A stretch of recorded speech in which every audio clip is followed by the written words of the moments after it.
warahmatullahi wabarakatuh. Om Santi Santi Om, Namo Buddhaya, Rahayu Rahayu. Salam Pancasila. Baik, terima kasih Pak Bapak Kepala yang telah menyampaikan informasi seputar peringatan Hari Lahir Pancasila 1 Juni tahun 2026.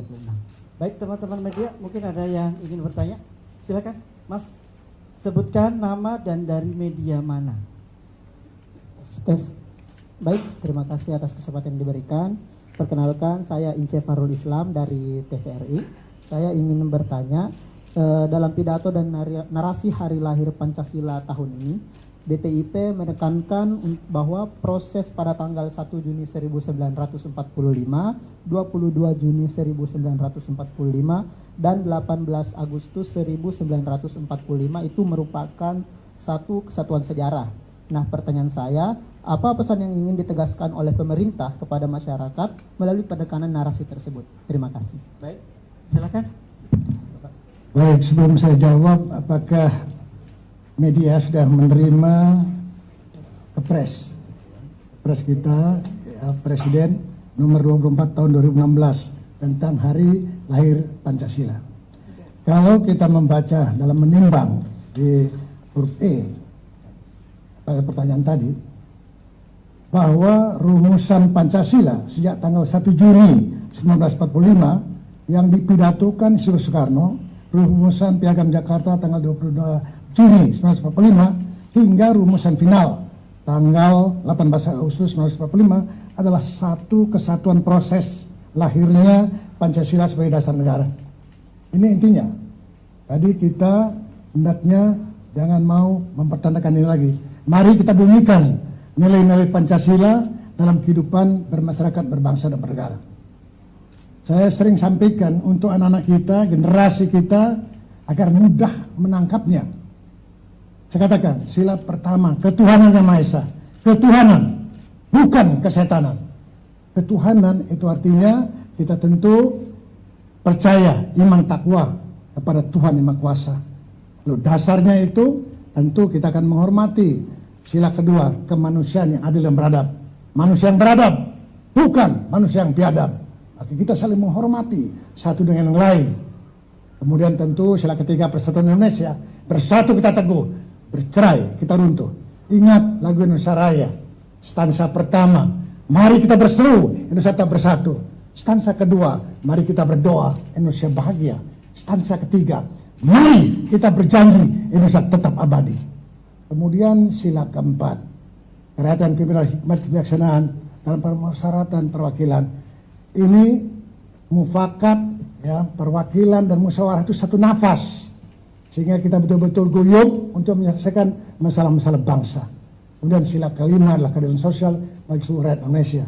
Mari kita berbagi ilmu pengetahuan, berbagi segalanya untuk rakyat kita. Ingat pasal 33 Undang-Undang Dasar 45 kita.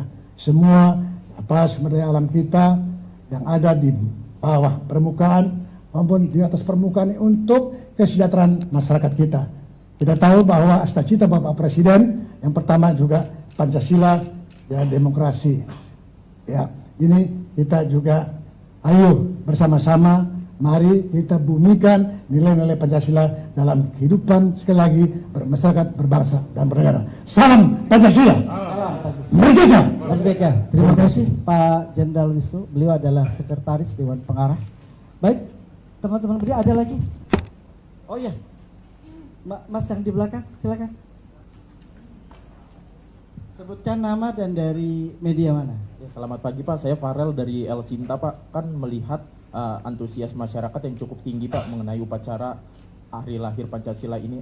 Lalu ada pertanyaan Pak, bagaimana sih Pak masyarakat bisa ikut tentunya berpartisipasi maupun juga mendapatkan undangan untuk acara kenegaraan ini Pak? Terima kasih. Baik, silakan Bapak yang akan menjawab. Oh, ini beliau adalah Sekretaris Utama BPIP, Bapak Dr. Tony Agung Arifianto. Silakan. Baik, terima kasih rekan-rekan media yang saya hormati dan saya banggakan. Alhamdulillah, tentunya BPIP mengapresiasi luar biasa atas animo masyarakat tentunya yang juga ingin memperingati Hari Lahir Pancasila. Namun demikian memang keterbatasan tempat karena memang pelaksanaan Hari Lahir Pancasila terutama di upacara ini terlaksanakan di Gedung Pancasila.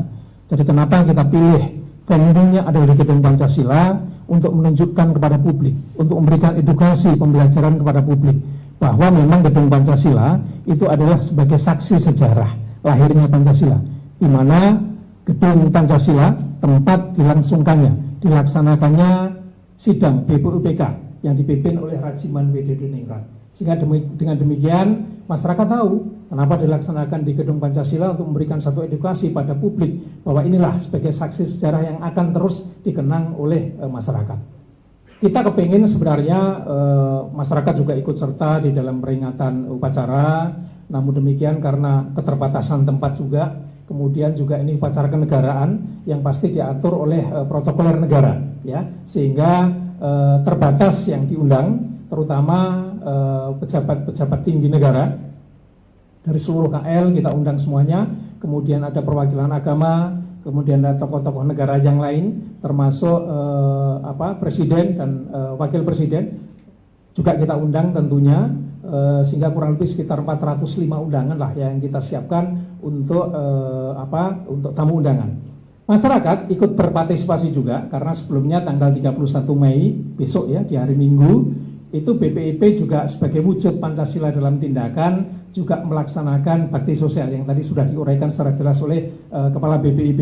Di situ ada satu momen terkait dengan bakti sosial. Ada pemeriksaan gratis, ada donor darah, kemudian ada pasar dan segala macamnya, ada pasar murah dan segala macam. Masyarakat ikut bisa terlibat di dalamnya. Sehingga diharapkan masyarakat juga betul-betul memiliki rasa ikut memperingati Hari Lahir Pancasila, sehingga mohon maaf tidak serta-merta hanya kemudian ikut di acara pusat nasionalnya, di puncak nasionalnya, tapi juga bisa ikut menyaksikan secara langsung di kanal-kanal media sosial, termasuk juga di televisi nasional dilaksanakan secara langsung.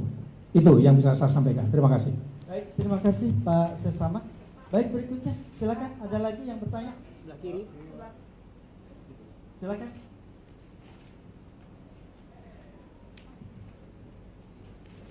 Selamat siang Bapak Ibu sekalian, saya Rahel dari Kompas.com. Mau nanya terkait nanti saat upacara Hari Pancasila tingkat pusat, mungkin selain pejabat negara yang aktif saat ini, apa ada pejabat-pejabat lain misalkan seperti mantan-mantan presiden yang diundang, dan jika iya mungkin siapa saja yang diundang, dan apa sudah ada yang konfirmasi juga? Makasih. Ya. Jadi sebagaimana saya sampaikan tadi, ini bagian dari proses membangun gotong royong bersama, kolaboratif semuanya, semua presiden maupun wakil presiden pastinya kita undang semuanya. Nanti tepatnya di hari Sabtu besok, kepastian terkait konfirmasi siapa saja yang hadir nanti akan kami sampaikan pada media semuanya. Ya, baik, terima kasih. Baik, mungkin satu lagi teman-teman, ada lagi dari sebelah sini. Oke, silakan. Halo Pak, selamat pagi. Perkenalkan saya Deresia dari Berita 1. Bapak, ini kan tadi teman-teman sudah nanya tentang peringatan Hari Lahir Pancasila. Nah, ini sedikit mau menanyakan isu lain terkait dengan Paskibraka. Nah, ini Paskibraka yang di Sumsel ini kan mengalami diskriminasi, Pak. Nah, ini mungkin ada statement langsung dari Bapak Kepala terkait hal tersebut, karena ada beberapa yang mengatakan dari BPIP ini katanya mencurigakan. Nah, mungkin bisa diluruskan di sini, Pak. Terima kasih. Baik, rekan-rekan media, tadi berdasarkan pertanyaan tadi bahwa ada diskriminasi, kami pastikan bahwa setiap proses itu juga dimonitor oleh BPIP. Jadi tidak ada tindakan diskriminasi tersebut. Namun mengenai klarifikasi dan